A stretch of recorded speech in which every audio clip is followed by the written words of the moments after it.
अनेक प्राकृतिक शोभा वाले दर्शनीय स्थल चित्रकूट पर्वत पर स्थित थे। अतः चित्रकूट में निवास करते हुए राम उन दर्शनीय स्थलों का सीता को घूम घूम कर उनका दर्शन कराने लगे।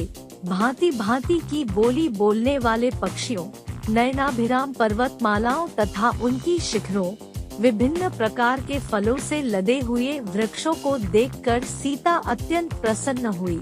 ऐसे ही जब एक दिन राम प्राकृतिक छटा का आनंद ले रहे थे तो सहसा उन्हें चतुरंगिणी सेना का कोलाहल सुनाई पड़ा और वन्य पशु इधर उधर भागते हुए दृष्टिगत हुए।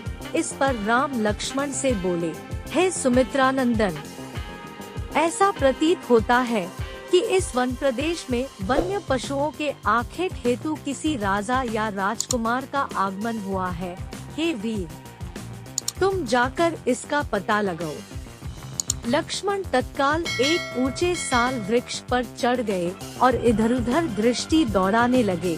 उन्होंने देखा, उत्तर दिशा से एक विशाल सेना हाथी, घोड़ों और अस्त्र शस्त्रों से सुसज्जित सैनिकों के साथ चली आ रही है, जिसके आगे आगे अयोध्या की पताका लहरा रही थी। तत्काल ही लक्ष्मण समझ गए कि वह अयोध्या की सेना है। राम के पास आकर क्रोध से कांपते हुए लक्ष्मण ने कहा, भैया, कैकेयी का पुत्र भरत सेना लेकर चला आ रहा है। अवश्य ही वह वन में अकेला पाकर हम लोगों का वध कर देना चाहता है, ताकि निष्कंटक होकर अयोध्या का राज्य कर सके। आज मैं इस षड्यंत्रकारी भरत को उसके पापों का फल चखाऊंगा। भैया, चलिए कवचों से सुसज्जित होकर पर्वत की चोटी पर चले। राम बोले, सौमित्र, तुम ये कैसी बातें कर रहे हो? धनुष तान कर खड़े होने की कोई आवश्यकता नहीं है। भरत तो मुझे प्राणों से भी प्यारा है। भला भाई का स्वागत अस्त्र शस्त्रों से किया जा रहा है। अवश्य ही वह मुझे अयोध्या लौटा ले जाने के लिए आया होगा। भरत में और मुझ में कोई अंतर नहीं है। इसलिए तुमने जो कठोर शब्द भरत के लिए कहे हैं, वे वास्तव में मेरे लिए कहे हैं। स्मरण रखो, किसी भी स्थिति में पुत्र पिता के और भाई भाई के प्राण नहीं लेता।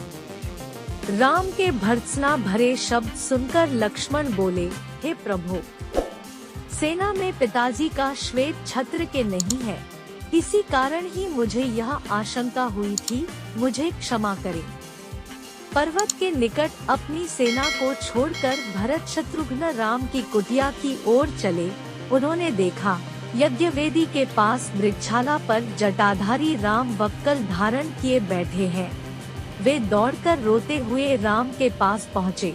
उनके मुख से केवल हे आर्य शब्द निकल सका और वे राम के चरणों में गिर पड़े। शत्रुघ्न की भी यही दशा थी। राम ने दोनों भाइयों को पृथ्वी से उठाकर हृदय से लगा लिया और पूछा, भैया, पिताजी तथा माताएं कुशल से हैं न? कुलगुरु वशिष्ठ कैसे हैं?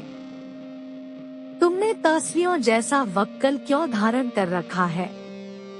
रामचंद्र के वचन सुनकर अश्रुपूरित भरत बोले, भैया, हमारे परम तेजस्वी धर्मपरायण पिता स्वर्ग सिधार गए। मेरी दुष्टा माता ने जो पाप किया है, उसके कारण मुझ पर भारी कलंक लगा है और मैं किसी को अपना मुख नहीं दिखा सकता। अब मैं आपकी शरण में आया हूँ। आप अयोध्या का राज्य संभालकर मेरा उद्धार कीजिए।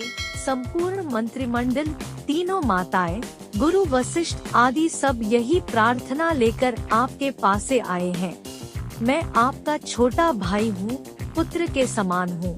माता के द्वारा मुझ पर लगाए गए कलंक को धोकर मेरी रक्षा करें। इतना कहकर भरत रोते हुए फिर राम के चरणों पर गिर गए और बार बार अयोध्या लौटने के लिए अनुनय विनय करने लगे।